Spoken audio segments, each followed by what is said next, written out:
बहुजन हिताय बहुजन सुखाय। 7 न्यायाधीशों की संवैधानिक पीठ द्वारा अभी हाल ही में 1 अगस्त 2024 को देश में अनुसूचित जाति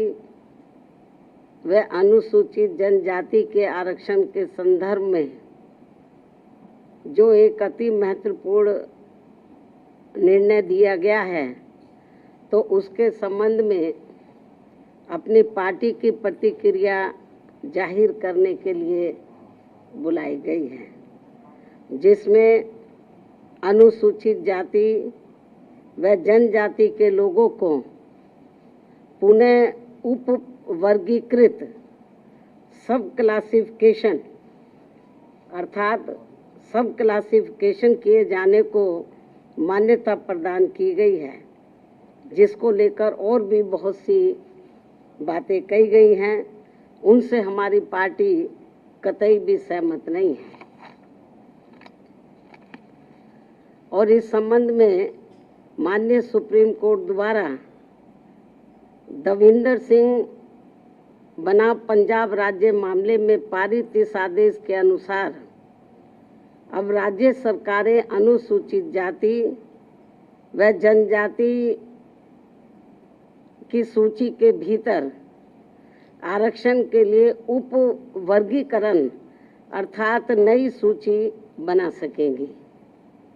जिससे फिर अनेकों समस्याएं उत्पन्न होंगी। और अब माननीय सुप्रीम कोर्ट ने अपने 1 अगस्त 2024 के इस निर्णय से 20 वर्ष पूर्व दिया गया निर्णय, जो सन 2004 में 5 न्यायाधीशों की संवैधानिक पीठ द्वारा ईवी चेन्नैया बनाम आंध्र प्रदेश राज्य में दिया गया था, तो उसको पलट दिया है, जिसमें अनुसूचित जातियों व अनुसूचित जनजातियों के भीतर किए जाने वाले वर्गीकरण को मान्यता देने से इनकार कर दिया गया था। और ये भी कहा गया था कि अनुसूचित जातियों व अनुसूचित जनजातियों के भीतर उप वर्गीकरण नहीं किया जा सकता है, क्योंकि वे एक ही समरूप अर्थात समान वर्ग में आते हैं। माननीय सुप्रीम कोर्ट ने वर्ष 2004 के अपने निर्णय में ये भी कहा था, चूंकि अनुसूचित जाति और अनुसूचित जनजातियों के लोगों ने जो अत्याचार सहे हैं वह एक वर्ग और एक समूह के रूप में सहे हैं, तथा यह एक बराबर का वर्ग है, जिसके भीतर किसी भी प्रकार का वर्गीकरण करना उचित नहीं होगा। माननीय सुप्रीम कोर्ट ने अपने 2004 के निर्णय में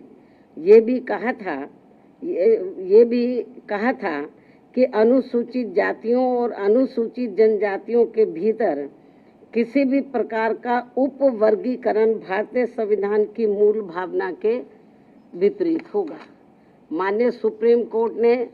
अपने वर्ष 2004 के इस निर्णय द्वारा समानता के अधिकार का उल्लंघन करने के कारण आंध्र प्रदेश सरकार द्वारा पारित आंध्र प्रदेश अनुसूचित जाति अधिनियम 2000 को भी रद्द कर दिया था। अपने 2004 के निर्णय में माननीय सुप्रीम कोर्ट ने ये भी माना था कि ये वर्गीकरण इन जातियों के भीतर अलग अलग व्यवहार करके समानता के अधिकार का उल्लंघन करेगा। और अब माननीय सुप्रीम कोर्ट के 7 जजों की पीठ ने 1 अगस्त 2024 के निर्णय से सन 2004 के निर्णय को पलट दिया है, जबकि इस निर्णय से अनेकों मतभेद उत्पन्न होंगे।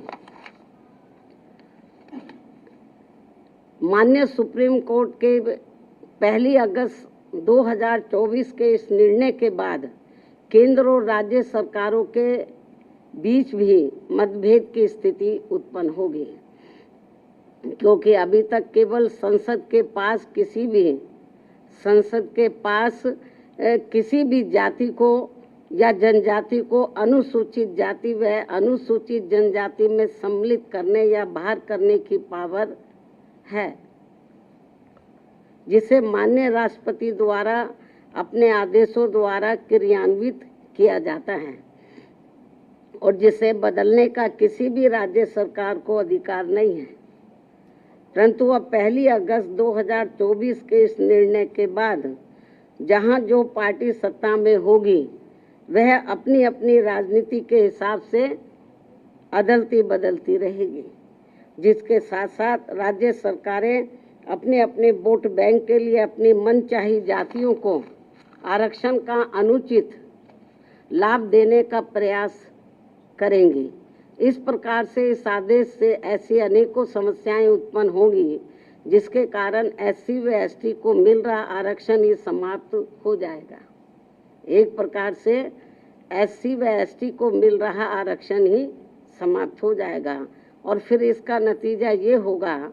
कि अनुसूचित जाति व जनजाति वर्ग अंत में आरक्षण से वंचित रह जाएगा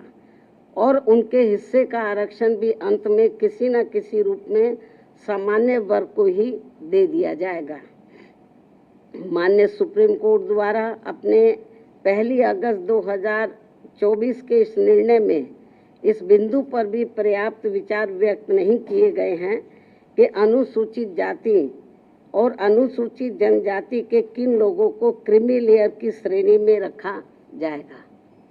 और यह तय करने का क्या मानक होगा कि किन लोगों को अब आरक्षण की आवश्यकता नहीं है तथा इस कार्य के लिए अब राज्य सरकारों को राजनीति करने का पूरा मौका मिल जाएगा। माननीय सुप्रीम कोर्ट के इस निर्णय के बाद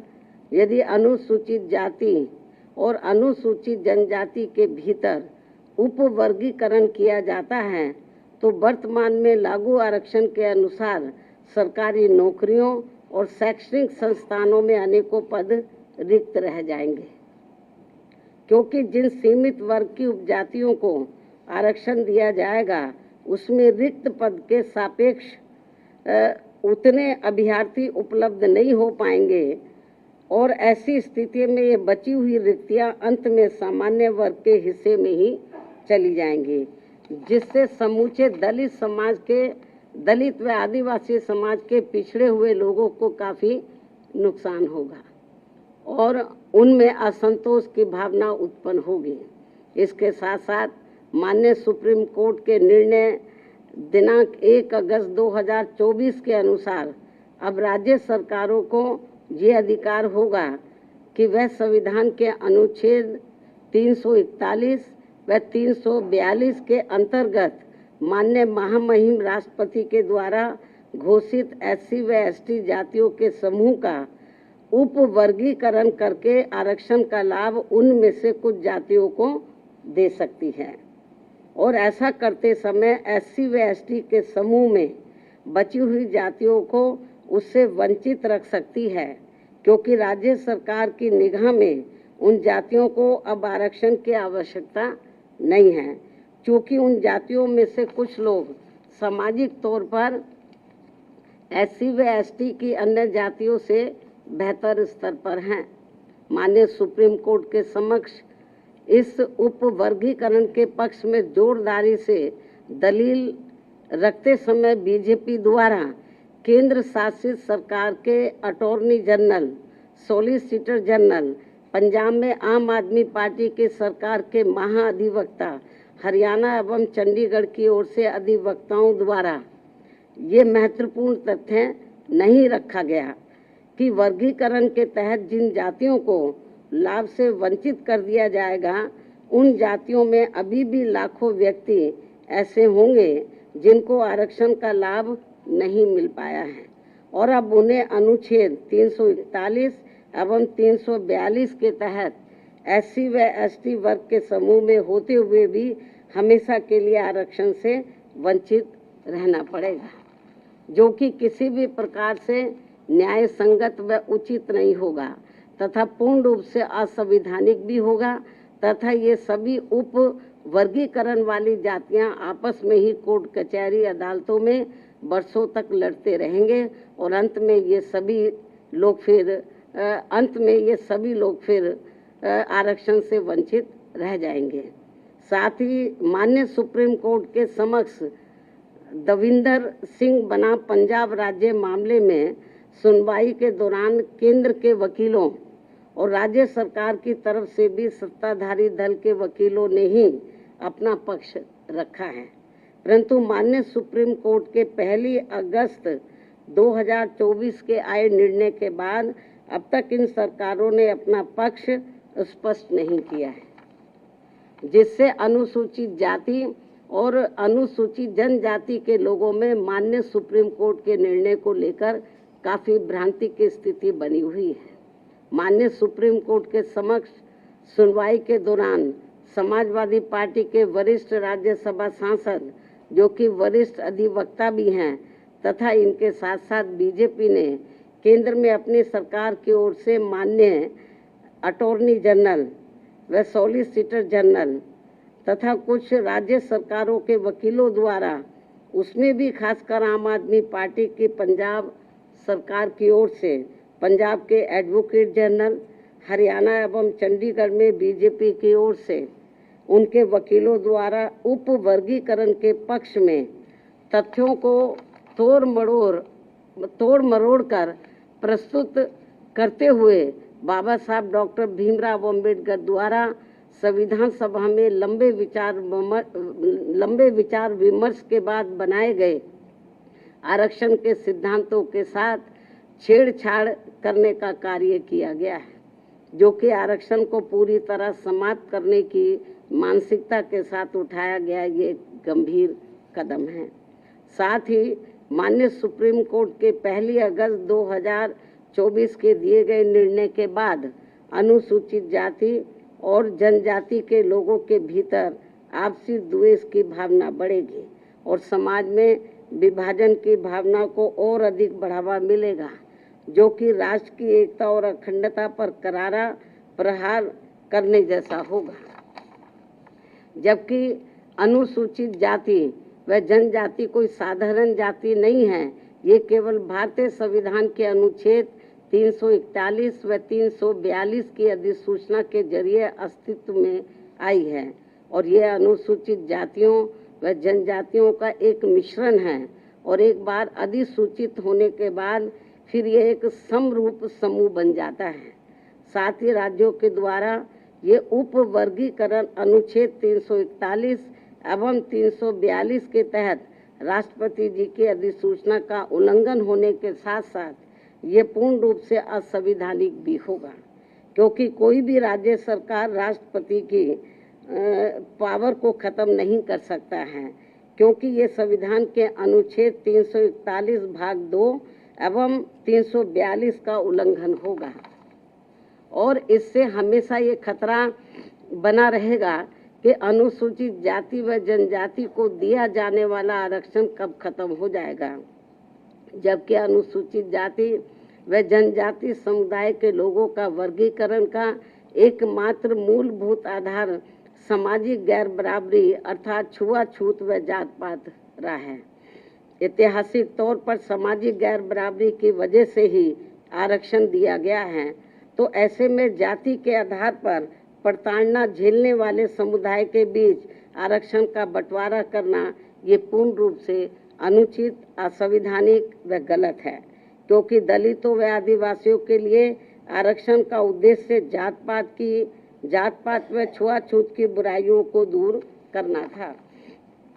साथ ही दिनांक 1 अगस्त 2024 के माननीय सुप्रीम कोर्ट के निर्णय अनुसार अब राज्य सरकारें अनुसूचित जाति व जनजाति का उप वर्गीकरण कर सकते हैं, जो कि असंवैधानिक है एवं उचित नहीं है। इतना ही नहीं बल्कि अनुसूचित जाति एवं जनजाति समुदाय का यह उप वर्गीकरण, जिसे माननीय सुप्रीम कोर्ट ने अनुमति दे दी है, इसे अब राजनीतिक दलों द्वारा राजनीतिक हथियार के रूप में उपयोग किया जाएगा।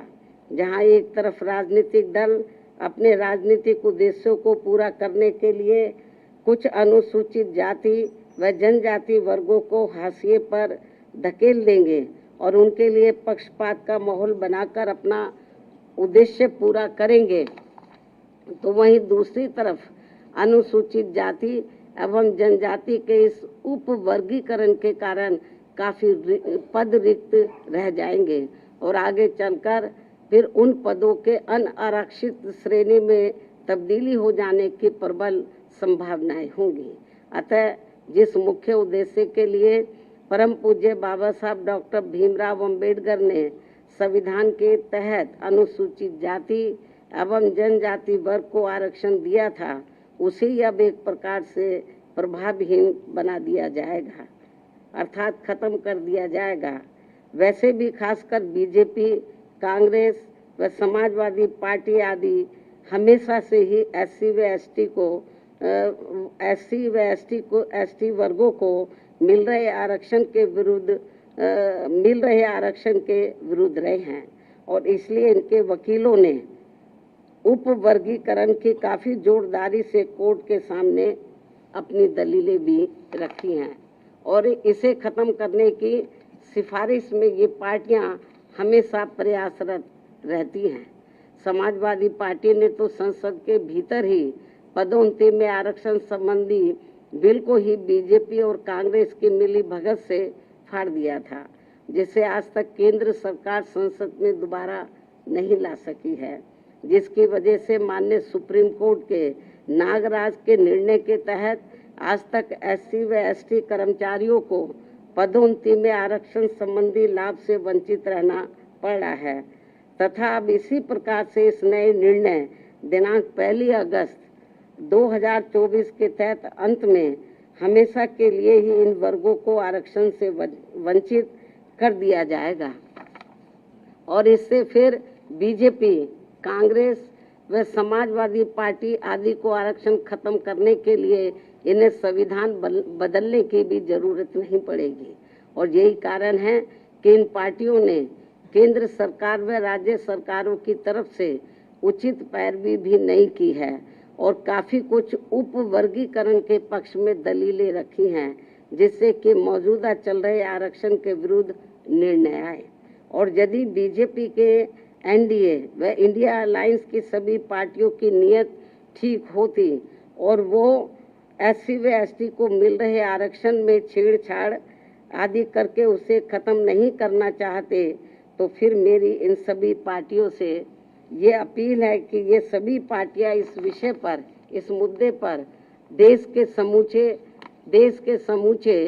एससी व एसटी समाज के समक्ष अपना पक्ष स्पष्ट करें और इसी चल रहे संसद सत्र में संविधान में उचित संशोधन लाकर ये स्पष्ट करें कि अनुच्छेद 341 व 342 के तहत माननीय राष्ट्रपति द्वारा घोषित एससी व एसटी जातियों के संबंध में भविष्य में किसी भी प्रकार की छेड़छाड़ व उप वर्गीकरण करने का अधिकार किसी को भी नहीं होगा तथा इन सभी जातियों को आरक्षण प्राप्त होने के लिए एक समूह के रूप में ही देखा जाएगा।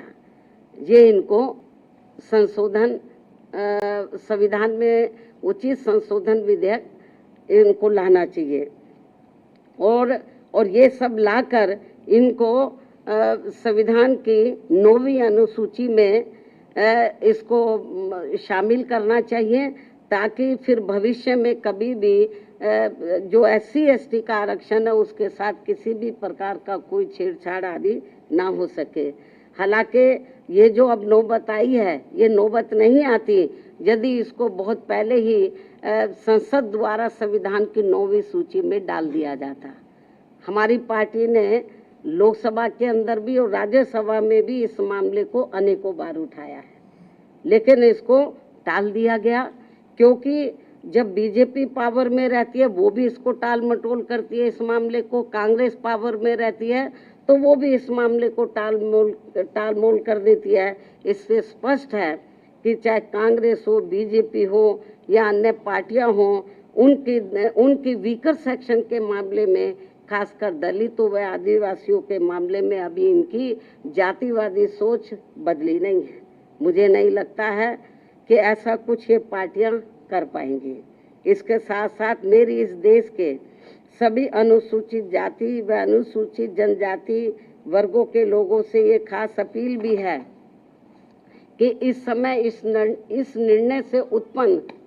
उत्पन्न स्थिति को अपने व अपने बच्चों के भविष्य तथा अपने संवैधानिक अधिकारों को नुकसान होने से बचाने के उद्देश्य से तथा बाबा साहब डॉक्टर भीमराव अम्बेडकर के द्वारा अपने अथक प्रयासों से इन वर्गों को जो संवैधानिक अधिकार दिलाए गए हैं, तो उन्हें खत्म होने से बचाने के लिए इस स्थिति को अपने लिए एक आपातकालीन की स्थिति समझते हुए इन्हें एकजुट होना पड़ेगा तथा मात्र अपने अपने राजनीतिक स्वार्थ व दबाव से प्रेरित न होकर यहाँ सभी राजनीतिक पार्टियों के ऊपर दबाव डालकर उचित संवैधानिक संशोधन लाने के लिए मजबूर करना पड़ेगा। इस खास अपील के साथ ही अब मैं माननीय सुप्रीम कोर्ट से भी ये पुरजोर अपील करती हूँ कि वह देश में SC व ST वर्गों के हितों में अपने 1 अगस्त व सन 2024 के दिए गए फैसले पर खुद ही पुनर्विचार करके इसमें मेरी इन सब बातों को खास ध्यान में रखते हुए जरूरी बदलाव लाए, तब्दीली लाए, वरना इन वर्गों में से आरक्षण के पात्र लोगों को बड़ा भारी नुकसान हो जाएगा। इस खास अपील के साथ ही अब मैं अपनी बात यहीं समाप्त करती हूँ। धन्यवाद। जय भीम व जय भारत।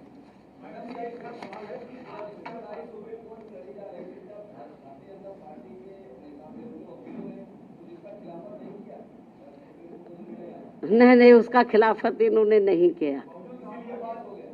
वो पूरा उन्होंने तो बल्कि इस मामले में वो ऐसी दलीलें रखते रहे कि जिससे माननीय सुप्रीम कोर्ट को ये फैसला देने में उनको और मदद मिल गई। चाहे तो कांग्रेस की ओर से वकील खड़े हुए हों या सरकार की ओर से खड़े हुए हों, इन्होंने एक प्रकार से माननीय सुप्रीम कोर्ट की मदद ही की है इस मामले में।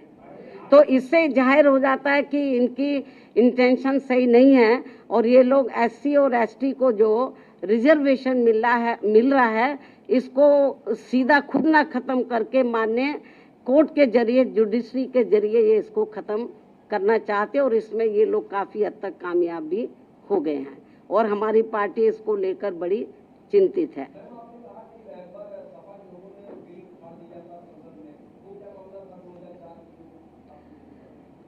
जो SC ST का पदोन्नति में जो आरक्षण का मामला था तो वो लगभग खत्म सा हो गया था। उसको प्रभावी बनाने के लिए हमारी पार्टी ने उस समय सेंटर में कांग्रेस की सरकार थी, उनके ऊपर दबाव बनाया कि आप इसमें संशोधन विधेयक लाइए और पदोन्नति में आरक्षण को पुनः प्रभावशाली बनाया जाए। जब ये बिल लाया गया तो कांग्रेस नहीं चाहती थी कि SC ST वर्गों के कर्मचारियों को पदोन्नति में आरक्षण का लाभ मिले। तो कांग्रेस उस समय पावर में थी, तो कांग्रेस और बीजेपी खुद ना आगे आकर उन्होंने समाजवादी पार्टी के जो सांसद हैं उनको आगे किया और उनकी मिली भगत से उन्होंने इस बिल को फाड़ा और इस बिल को पास नहीं होने दिया और अभी तक ये बिल पास नहीं हुआ है।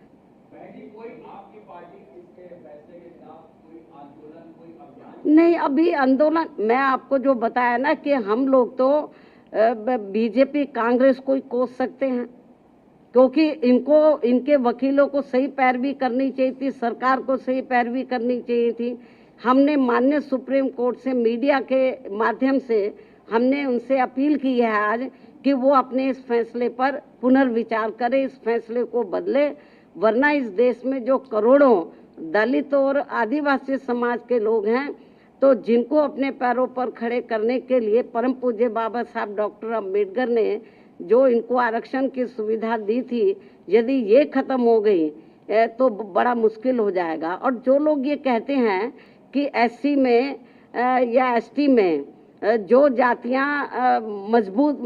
हर मामले में आर्थिक तौर पर मजबूत हो गई हैं, तो उसमें से मैं समझती हूँ मुश्किल से 10 या 11% लोग ही मजबूत हो गए होंगे, बाकी 90% लोगों की हालत तो बहुत ज़्यादा खराब है। लेकिन माननीय सुप्रीम कोर्ट के इस फैसले से जो लगभग 90% लोग जिनको अभी आरक्षण की ज़रूरत है तो वो तो और ज़्यादा पिछड़ जाएंगे उनको ये आरक्षण अब मिलेगा नहीं इस निर्णय के अनुसार, यदि उन जातियों को निकाल दिया जाएगा। बहुत बुरा हुआ है ये। और केंद्र, और जबकि बीजेपी को चाहिए, वो अपने आप को कहते हैं कि हम SC/ST समाज के हिमायती हितैषी हैं, उनको चाहिए पहली बात तो इस केस की पैरवी उनको सही तरीके से करनी चाहिए थी, उन्होंने नहीं की। कांग्रेस ने बेबी ढुलमुल रवैया अपनाया। ऐसी स्थिति में मेरा बीजेपी की केंद्र में बीजेपी की सरकार को, उनकी NDA की सरकार को ये कहना है कि यदि आपकी नीयत साफ है तो आप इसमें ये जो भी जजमेंट आया है तो आप पार्लियामेंट के अंदर, आप इसमें ये पार्लियामेंट के अंदर आप लोग जो संविधान में आप संशोधन करें और इसको संविधान की 9वीं सूची में लाए, और जो सुप्रीम कोर्ट ने जजमेंट दिया इसको पलटे, मतलब क्योंकि पार्लियामेंट को भी पावर होती है, उसको पलटे। और नहीं पलटते हैं तो समझ लो ये कांग्रेस हो, बीजेपी हो और भी दूसरी पार्टियों हो, इनकी SC/ST के और OBC के रिजर्वेशन के मामले में इनकी नीयत साफ नहीं है।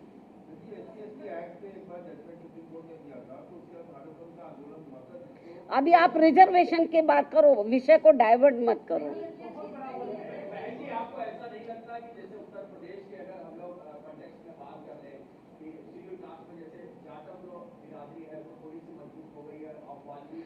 मेरी बात सुनो, जो जाटव या जाटव से मिलती जुलती जो और जातियां हैं, यदि उनमें से कुछ लोग आर्थिक तौर पर मजबूत हो भी गए हैं, पूरा समाज तो नहीं हुआ है। हम ये नहीं कहते कि जो मजबूत हो गए हैं आप क्रीमी लेयर के जरिए आप उनको मत दो वो फायदा, मतलब हम कोई उसके पक्षधर नहीं है, लेकिन 90% लोगों की तो हालत बहुत ज़्यादा खराब है, उनको तो रिजर्वेशन मिलना चाहिए। और जो 9-10% जो जाटव या इससे मिलती जुलती जातियों की स्थिति, आर्थिक स्थिति सुधर भी गई है, लेकिन समाज में तो आज भी जातिवादी लोग उनको पुराने नजरिए से देखते हैं, जात पात तरीके से देखते हैं, इसलिए अभी इन सबको रिजर्वेशन की बहुत ज़्यादा सख्त जरूरत है। नहीं, अभी ये तो माननीय सुप्रीम कोर्ट को बताना चाहिए था ना, हम लोग तो नहीं करेंगे। सुप्रीम कोर्ट ने कोई इसका पैमाना अभी तय किया नहीं है। बहुत ढुलमुल ये जजमेंट है, और इस तरीके से इसकी आड़ में राज्य सरकारें जो SC/ST को अभी तक रिजर्वेशन मिल रहा है इसको बिल्कुल निष्प्रभावी बना देंगी, ना के बराबर इसको कर देंगी, लोगों को कोई इसका लाभ नहीं मिलेगा। नहीं, हमारे को तो उन्होंने कब बुलाया ही नहीं, जबकि हमारी पार्टी इनके लिए लड़ाई लड़ती रही है। हमको भी बुलाते तो हमारी ओर से वकील जरूर जाता।